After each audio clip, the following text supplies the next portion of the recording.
Mais vous ne serez jamais vraiment heureux, à moins de savoir que vous êtes fidèle à vous-même. Le prochain C est l'engagement. J'ai constaté que la capacité ou la volonté de s'engager pleinement dans un travail, un engagement dans une relation, un engagement dans une profession, est l'une des choses les plus difficiles que les êtres humains puissent faire. Très peu de gens s'engagent véritablement. La plupart des gens dans cette salle, je déteste le dire, ne sont pas totalement engagés dans leur travail. Oui, ils le font. Ils font un travail raisonnablement bon. Personne ne les a encore envoyés, n'est-ce pas? Mais ils ne sont pas engagés. Leur cœur n'y est pas entièrement. Pourtant, aucun succès n'est possible sans engagement. Chaque grande réussite est le triomphe de l'enthousiasme. La capacité à vous engager avec enthousiasme, de tout cœur, à 100% dans ce que vous voulez faire est le point de départ de toute réussite. Si vous ne pouvez pas vous engager pleinement, cela signifie que ce n'est pas votre chemin. Nous cherchons tous dans la vie une chose envers laquelle nous pouvons nous engager pleinement.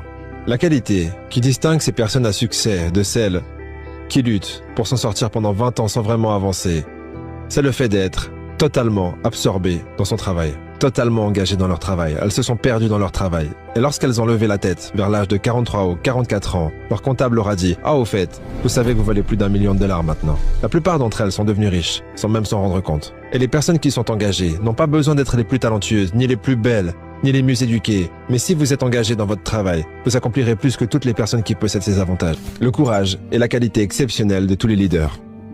Le courage signifie que vous avez la capacité, la volonté de confronter vos peurs. Ce que j'ai découvert au fil des ans, c'est que les personnes braves, les personnes courageuses ne sont pas celles qui n'ont pas peur. Ce sont simplement des personnes qui maîtrisent leur peur, qui font face et qui défient leur peur.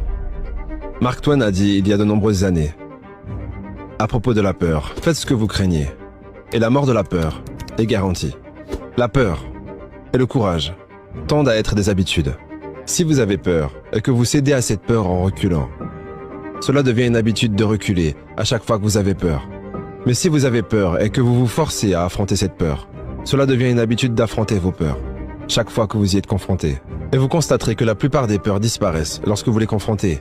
La plupart des peurs, la peur de l'échec, la peur du rejet, la peur de la perte, la peur de la douleur, la peur des limitations, la peur du deuil, la peur de la maladie, la plupart de ces peurs disparaissent lorsque vous les affrontez de front.